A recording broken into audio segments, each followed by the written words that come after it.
para hablar sobre las investigaciones que se están desarrollando en este caso. Hago contacto a esta hora de la mañana con el fiscal Galo Chiriboga, lo tengo en la ciudad de Guayaquil. Muy buenos días, señor fiscal, muchas gracias por estar en este programa. Gracias, muy buenos días. Fiscal, quisiera empezar preguntándole cómo han avanzado las investigaciones que usted está realizando sobre este caso. Hace un par de meses, o hace un mes y medio más o menos, usted anunció la detención de 3 personas.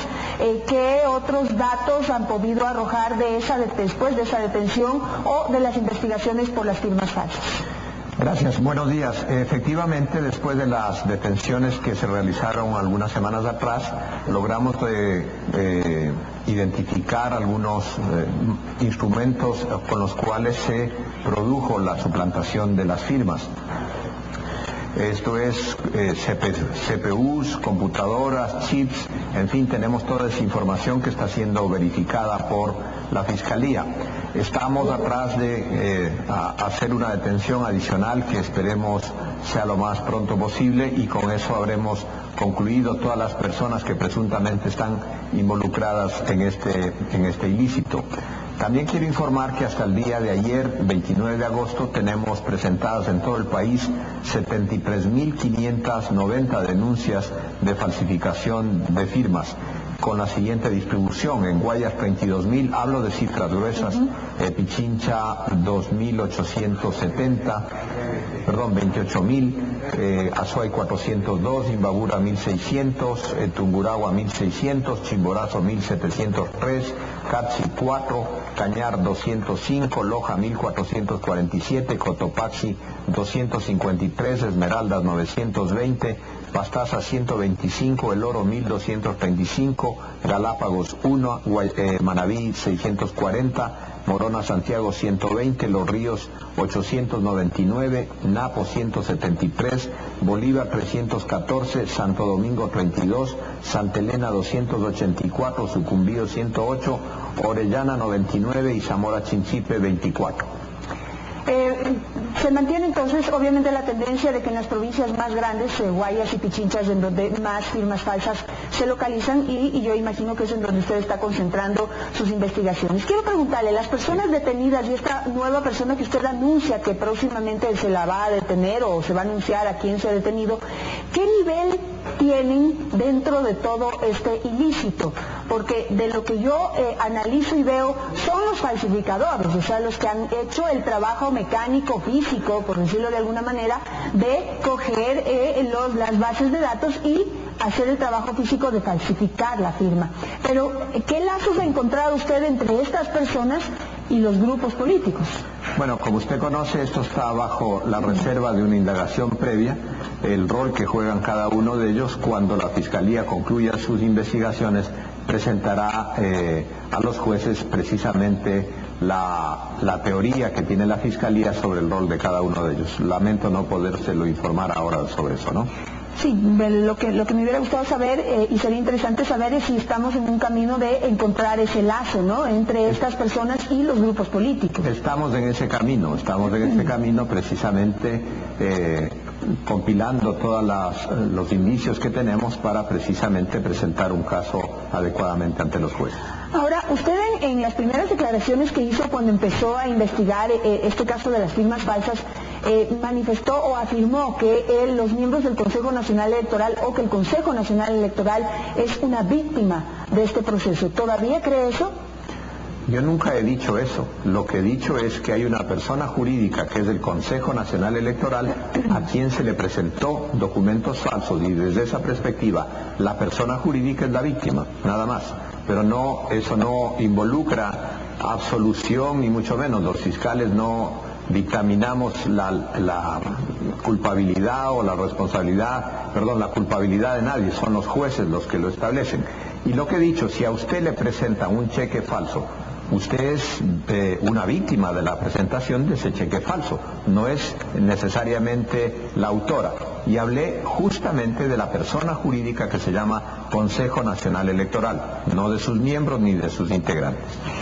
Fiscal, en ese sentido, dentro del Consejo Nacional Electoral, ¿qué se está investigando? ¿Usted tras la pista de qué está?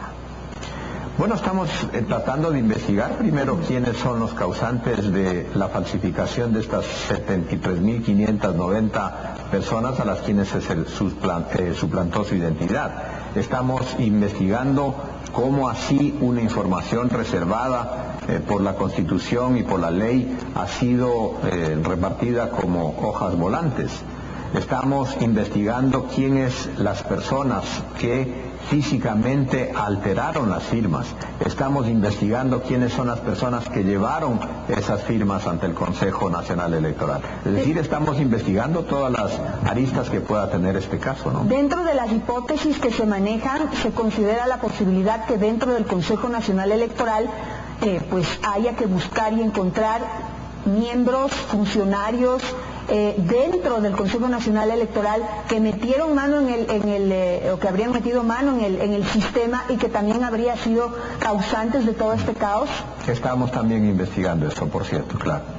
Y en ese sentido, pues yo no sé, la estructura del Consejo Nacional Electoral me imagino que es bastante clara. ¿Quiénes manejan el padrón electoral como para poder empezar por ahí a ver quiénes pudieron filtrar documentos?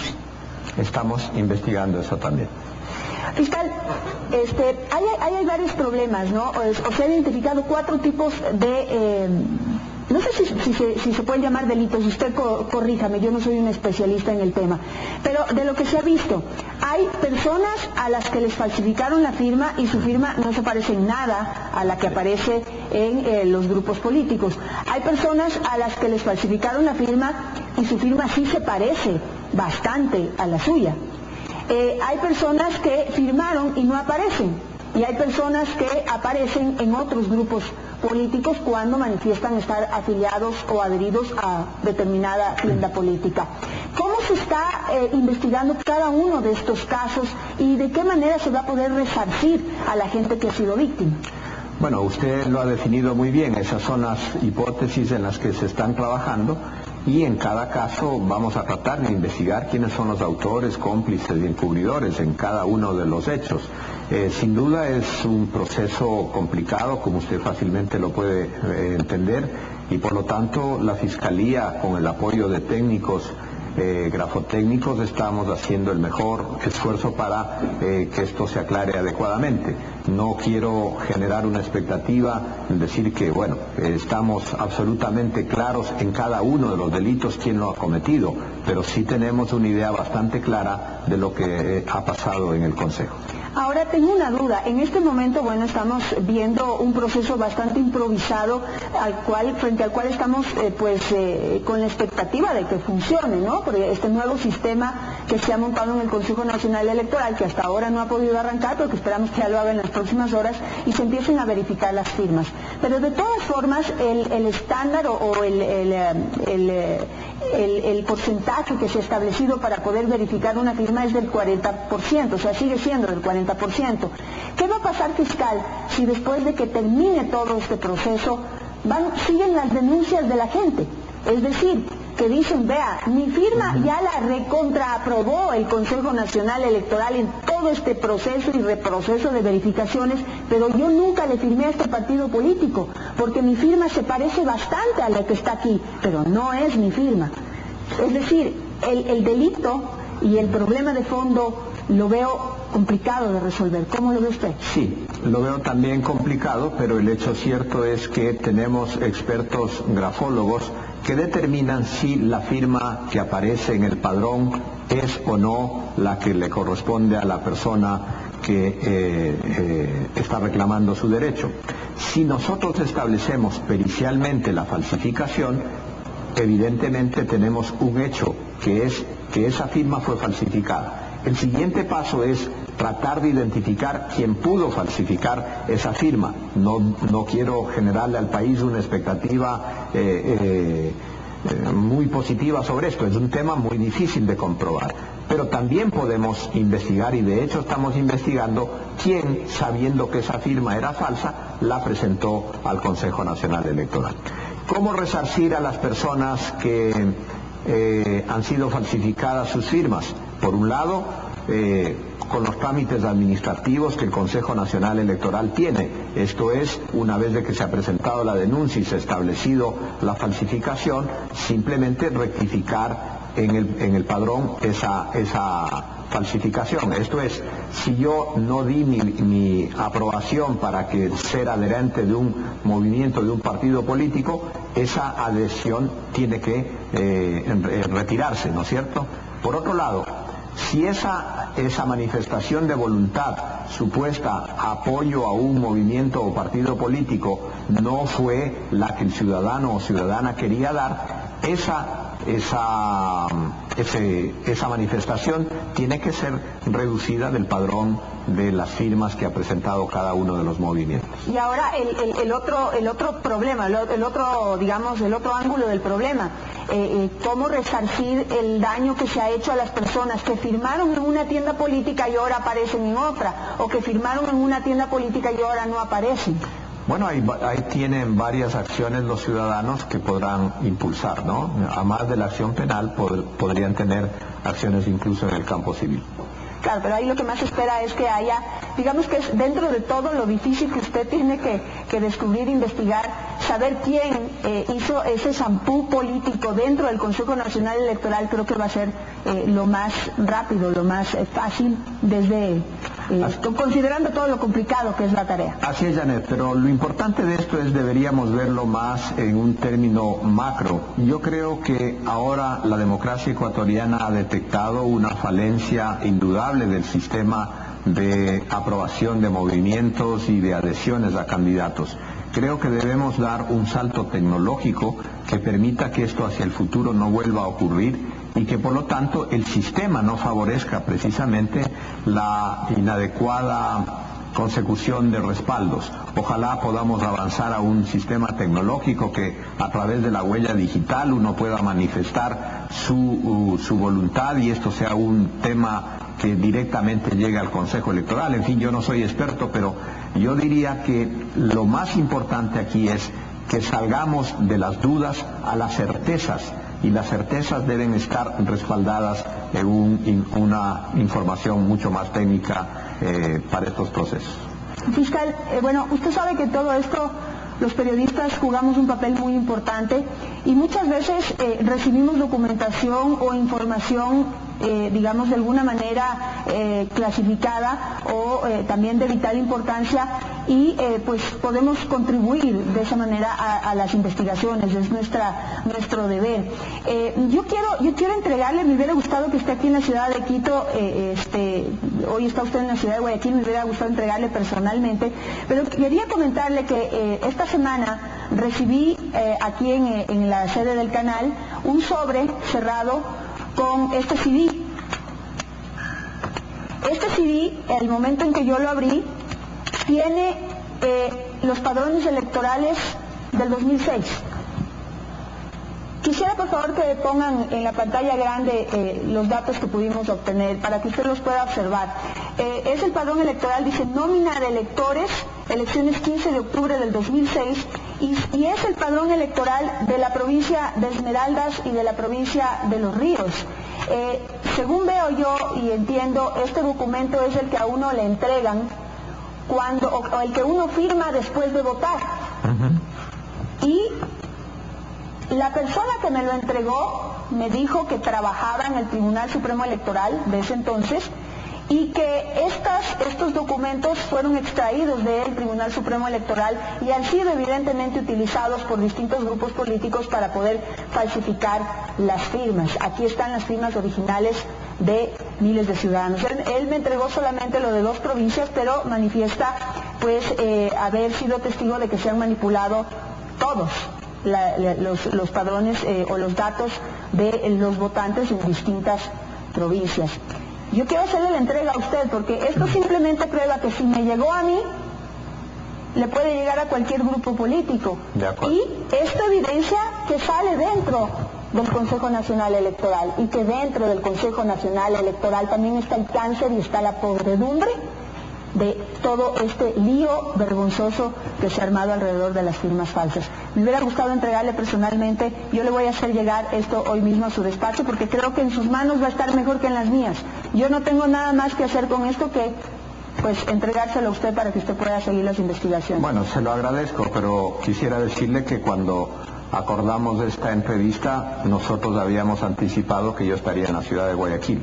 Si usted me decía que me iba a entregar esa documentación, seguramente habríamos reorganizado las cosas. Ahora bien, voy a hablar esta mañana con el fiscal que lleve el caso, no tiene usted que mandarla, yo pediré al fiscal que la contacte a usted para que reciba esa información. Y usted lo ha dicho bien, es decir, este es un problema que no se suscita desde ahora, es decir, usted ha hecho referencia a un funcionario del Tribunal Supremo Electoral de esa época que obtuvo esa información y que ha sido manipulada, una información que no podía salir del Tribunal Supremo Electoral porque es la manifestación de la voluntad soberana del pueblo ecuatoriano de decir yo voto por tal persona o yo me pronuncio por tal tema. Esa es una información, el voto es secreto, pero al haber entregado estas manifestaciones de voluntad de la gente, realmente se ha cometido un grave ilícito, ¿no? Y gracias a usted por entregar esa información. Comprendo que hoy el fiscal se pondrá en contacto con usted y recibirá esa información y muchas gracias por proporcionarla. Perfecto, espero que sirva, que contribuya para que usted pueda seguir investigando este caso. Quisiera hablar ahora de la narcovalija.